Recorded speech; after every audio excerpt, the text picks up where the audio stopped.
Hello everyone, welcome back to the channel. I do apologize for being not on here a lot, and it's mainly because lately I've had to work a lot of long hours at work. So today I managed to get a little bit of extra time and had to be able to do this for you guys. So today we're going to be doing a reaction to, yet again, Dead Meat. Try and wrap up these Chucky kill counts. So today it's Curse of Chucky 2013 kill count by none other than Dead Meat. So, and remember, if you guys like this kind of content, go ahead, like, subscribe, and without further ado, let's get into this. I'd also let Jordan know if Welcome to the Kill Count. We tally the victims in all our favorite horror movies. I'm James A. Janice, and today we're looking at Curse of Chucky, released in 2013, 9 years after Seed, the biggest gap between any two films in the Chucky franchise. Curse of Chucky is also the latest film in the series, that is until this Tuesday, October 3rd, when Cult of Chucky comes out on DVD and Blu-ray. Curse of Chucky sees a return to form for the series formerly known as Child's Play. Gone are the self-aware lines, the J-O-ing dolls, and even the little family Chucky had built up. But make no mistake, this is not a reboot to the series, and it doesn't ignore past events. The final 20 minutes of the film connected to everything that came before it, minus one gender-fluid offspring. Chucky also pulls himself into the 2010s with a new look. Will his makeover and the direct-to-DVD release of this movie allow him to give us some amazing kills? Spoiler alert, yes. The movie begins with a delivery, but unlike with Seed, it's not of a newborn baby murder doll. Instead, a regular old package is being delivered to this giant gothic mansion occupied by mother Sarah and daughter Nika. Nika, who's in a wheelchair and played by Brad Dourif's real-life daughter, Fiona Dourif, answers the door and gets hit on by the delivery guy, who has a giant package for her. The box contains, to no one's surprise, one good guy doll with a new and improved look. Still got the same script, though. Hi, I'm Chucky.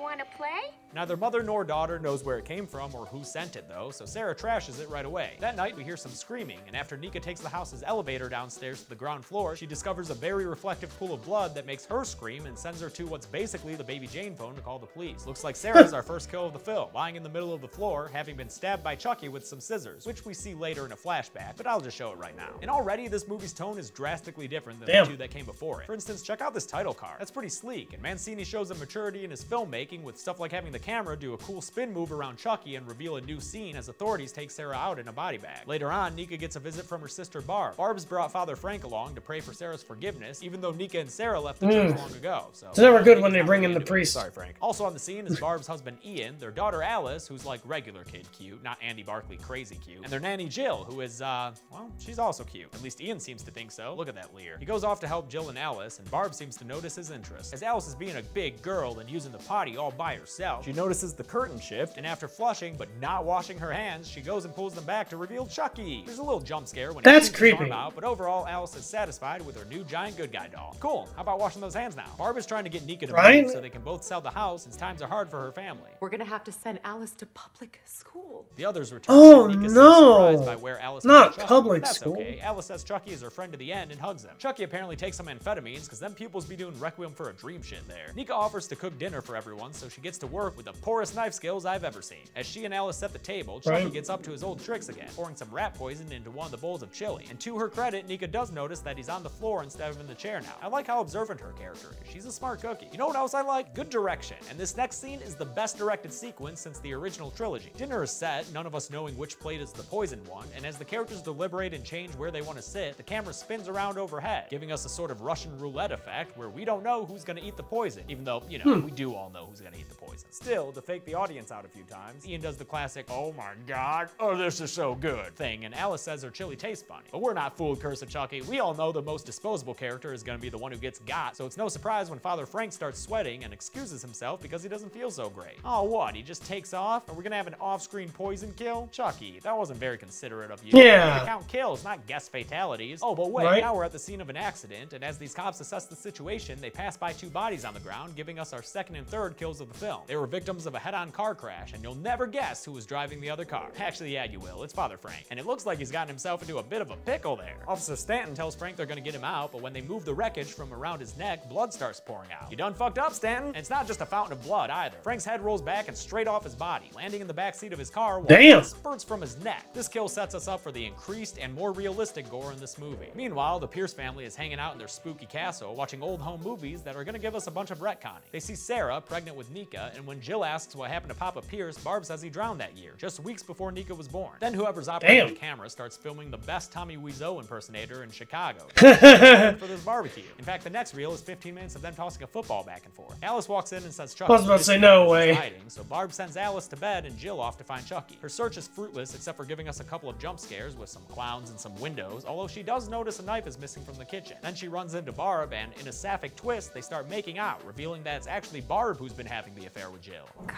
I've missed you. Yep, turns out Barb wants to sell the house so she and Jill can have the money to run away together. Nika finds Chucky vegging out on the couch with Ian, who wakes up and starts cycling through Chucky's scripts. Hi, I'm Chucky, and I'm your friend till the end. That one's a classic. Excuse me, I believe the classic line includes a hearty hi-de-ho, which this Chucky doll appears to be lacking. Fake, not classic. Anything else? Yeah, the 80s were awesome.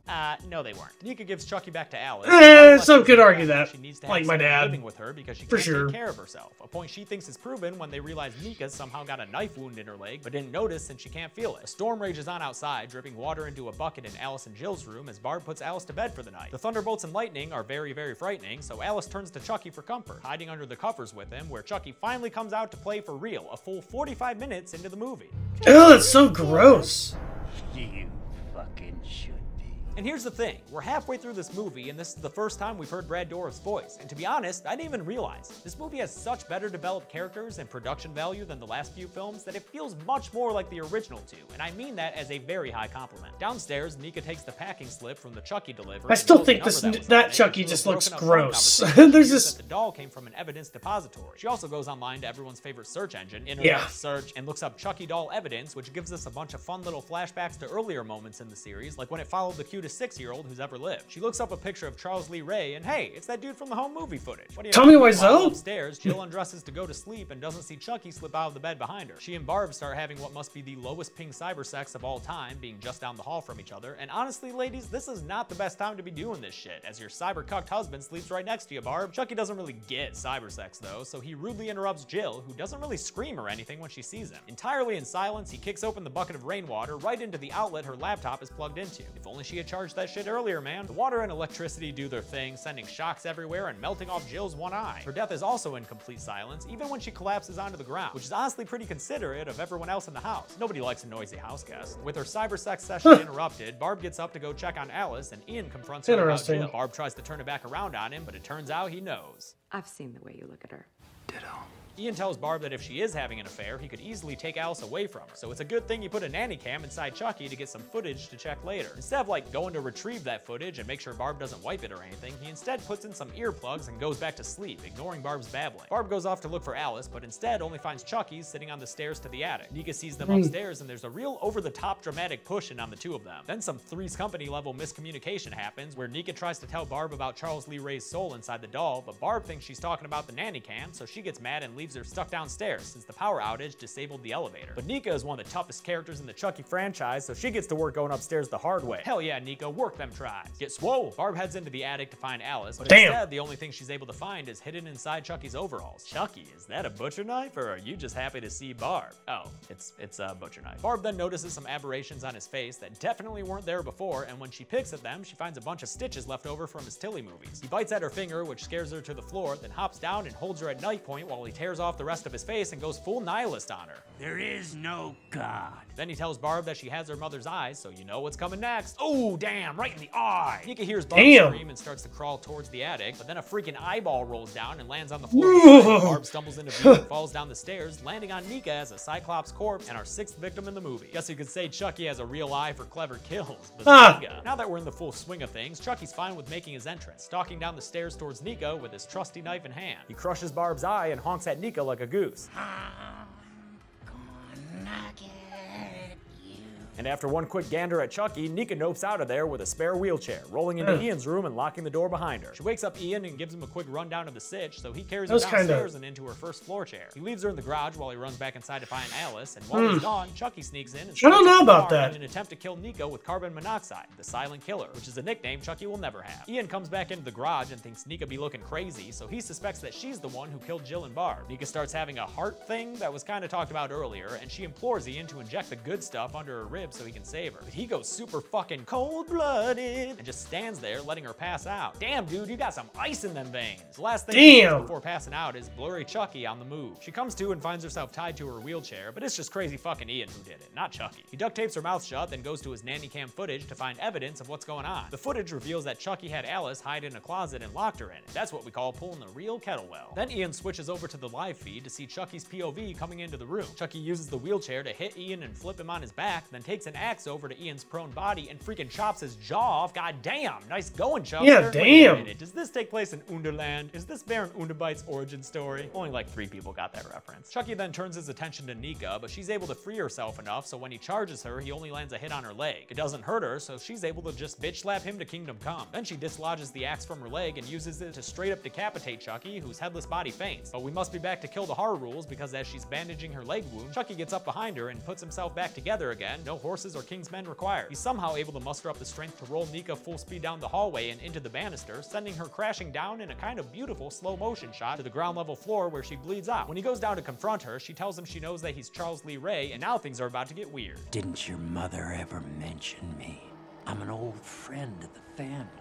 Yep, it's time for a flashback, where a visibly older Brad Dourif plays Charles Lee Ray, supposedly at the age he was in the first movie. A friend introduces him to Sarah and her husband Daniel at that home movie barbecue, and then later, Charles picks the most inopportune time to make eyes at Sarah, doing it at Daniel's funeral. I guess we'll include Daniel's death here on the kill count. Barb said he drowned earlier, but a deleted scene shows Charles Lee Ray picking Daniel up right before this funeral scene. Even without that scene, it's easy to connect the dots, because the very next thing we cut to is Sarah tied up while Charles brings her some selectively colored flowers. The police arrive, apparently having been contacted by Sarah somehow, and before you can even comprehend what's going on, Charles takes out a knife and puts it to Sarah's belly, and, well, it cuts to black and she screams, but Nika fills in the blank for us. You did this to me? Yeah, that's a little much, and things get even more complicated when one final flashback shows why Chucky blames Nika and Sarah for his current condition. Turns out his escape from the police after stabbing Sarah's belly was the same foot chase that led to the toy store from the original. Not exactly sure how Eddie Caputo would have been involved if Charles Lee Ray was fleeing police investigating a kidnapping situation, but fuck it, I guess. Chucky gives her a TLDR about how the past 25 years have gone for him. Since then, a lot of families have come and gone, but Nika, your family was always my favorite.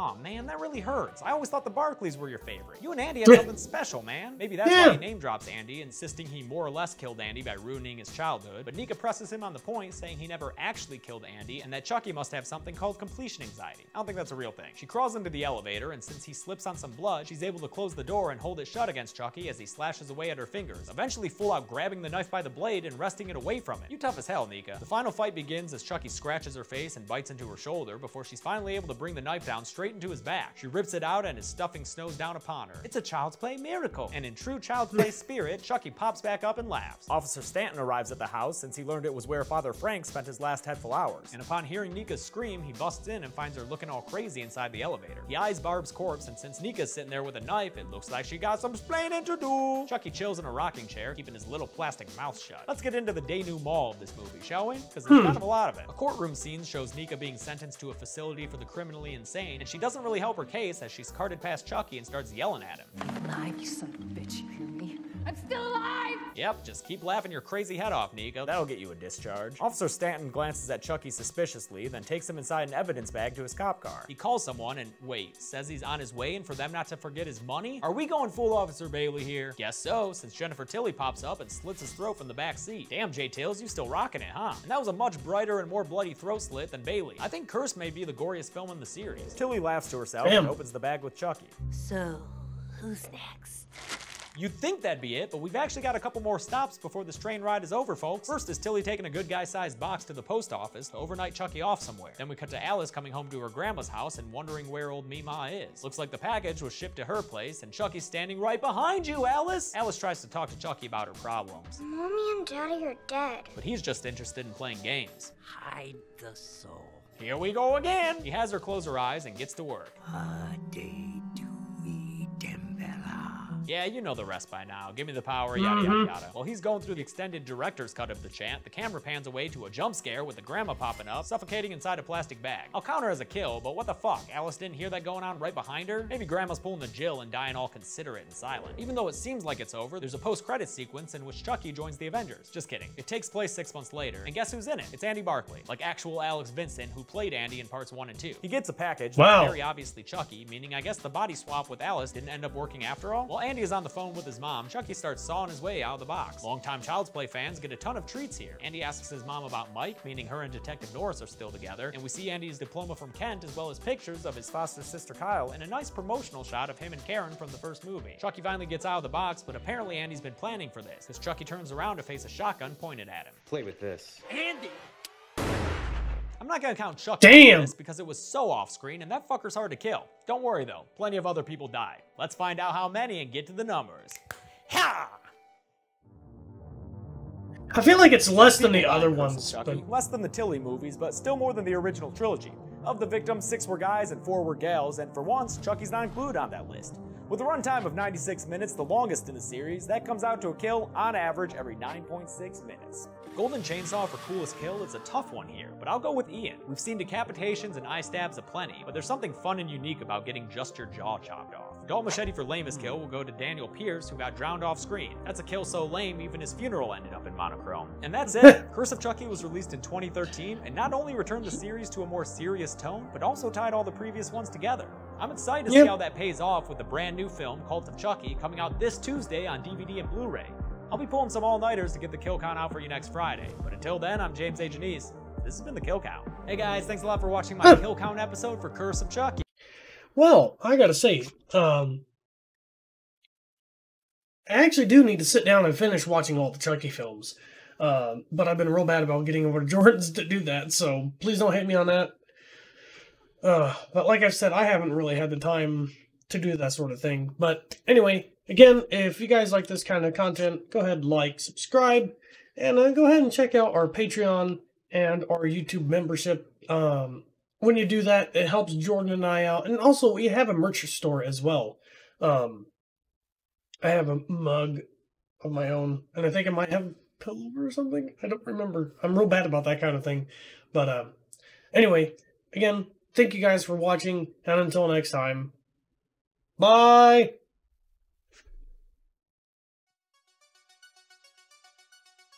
Hello, and welcome back to the channel. Today, we're going to be doing a reaction. Oh, wow, I can't hear myself. Today we're going to be doing a reaction to, perfect. Okay, cool. I just wanted to make sure that my mic was, like, not flubbing up as usual. Scoot that. I'm sorry about that. I'm terrible at this. Crap. I really haven't done this in a while. Oh my gosh, my camera's terrible. I'm sorry, guys. Okay, I think we're better. Jordan's gonna, like, flay me for this.